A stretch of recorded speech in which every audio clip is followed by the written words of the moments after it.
it takes a lot of bravery in Timothy's day whenever he's facing execution, just as Paul did. Nero is going to execute all Christians. He's facing that just as Paul did. He could become mealy mouth and hide and not preach. So anyway, that's enough of that. Cowardice.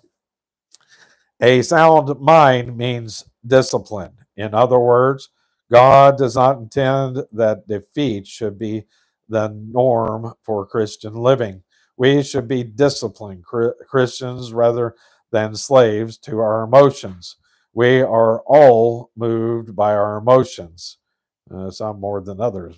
That is why people will send money to organizations that advertise with a picture of a poor, hungry little orphan. But Christians will not be motivated by their. But Christians are not motivated by their emotions. Our emotions are not to master us. We are to be disciplined. How does this apply to the question of fear? Is it wrong for me to have a fear of flying? No. It would be wrong for me to stay at home. You see, if I am a disciplined Christian, I am going to grit my teeth, go down and get that ticket and take that trip because God has called me to an itinerant teaching ministry. Overcoming emotion means not letting your emotions stop you from doing something you should be doing.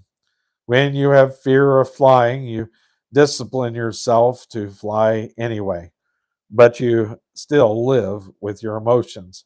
If you do like I do, you sit there on the plane, gritting your teeth and wondering how many more hours it will be, with every hour seeming like an eternity. Well, it's only the landing and takeoff that's the dangerous part. Once you're in the air, you're fine. If the plane starts bouncing around, I have a tendency to grab the seat in front of me. I know that the seat in front of me is not any safer than the seat I'm sitting in, but somehow I feel better when I have hold of it. Paul's admonition to Timothy is a wonderful help to me.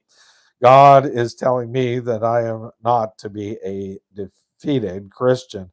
I should not let my emotions control my life. You know, if we let that happen, we wouldn't go back to church now, would we? Somebody offends us or threatens us, tries to run us off. Well, we just stay at home next week, right? Well, that would be cowardice. The strong thing to do is to not put those emotions in the back of your mind and go on anyway.